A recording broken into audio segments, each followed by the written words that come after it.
Well, it's time for a health report, and joining us now is Africa 54 health correspondent Linord Moudou with a look at the dangers of the flu. Linord. The World Health Organization says there is a low risk of sustained human-to-human transmission of bird flu in China, where an outbreak of the H7N9 strain is infected and killing people.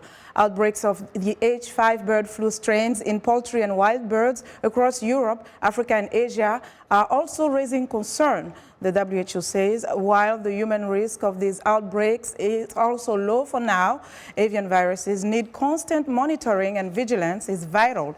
The International Health Body says constant change is the nature of all influenza viruses, and this makes influenza a persistent and significant threat to public health.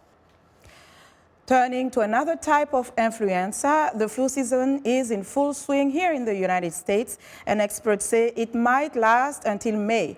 Influenza, or the flu, is a highly contagious viral infection, more severely than the common cold in humans. The World Health Organization says there are three large groupings or types of seasonal influenza viruses, A, B, and C. In humans, influenza A and B are the two that routinely cause the seasonal flu each year. In temperate climates, the disease tends to occur in the winter months, spreading from person to person through sneezing, coughing, and touching contaminated surfaces.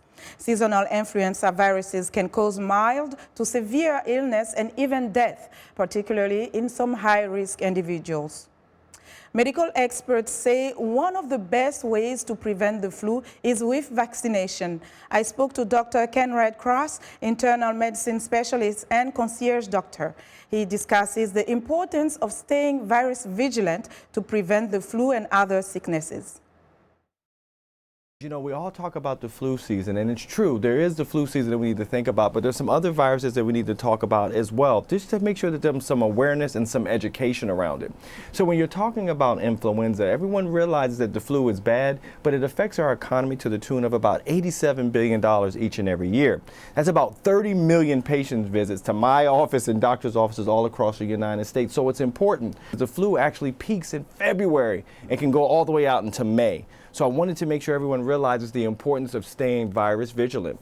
Now, it's important also to come and see us, your doctor, within the first 48 hours if you can, because if you do, there are some medications that we can write with our prescription pad. But I'll be honest, it's tough for patients to kind of know they're dealing with the flu or dealing with the cold. So if you miss that window, there are some homeopathic ingredients called oscillococcinum.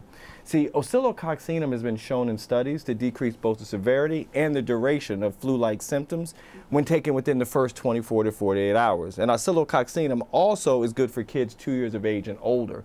So I love talking about some of those remedies that are closer to the earth instead of thinking about a prescription pad.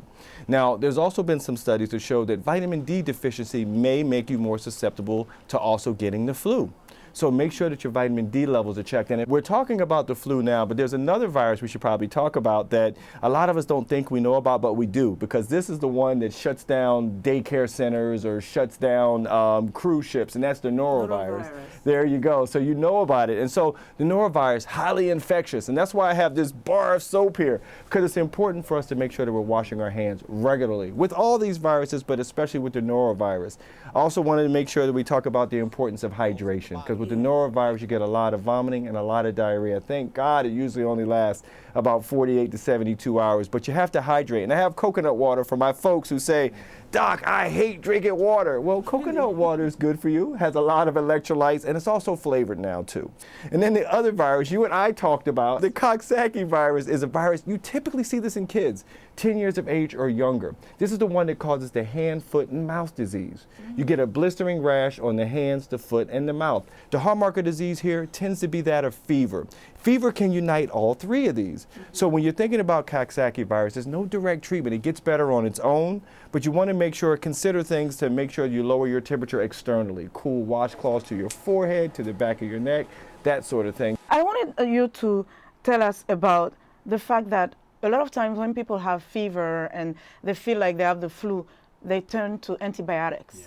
experts like you say antibiotics is not necessarily the solution? No, it isn't. And you know what happens? We all get on and we all talk with Dr. Google. And Dr. Google tells us that we need the antibiotic, right? Yes. Well, we don't in this case, because all these 3 viruses that we talked about, they're not amenable to antibiotics. In other words, antibiotics are only for bacteria, not for viruses. So it will do absolutely nothing here. So don't beat your doctor up if your doctor says this is viral, antibiotic won't help.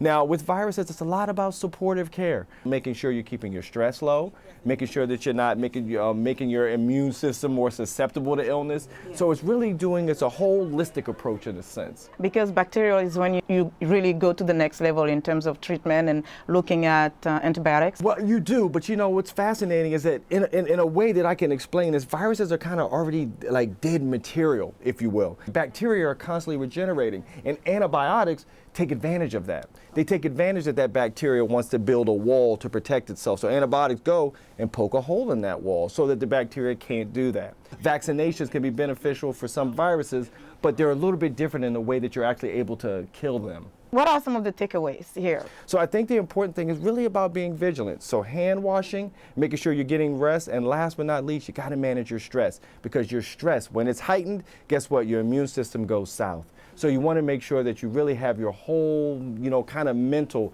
self together too.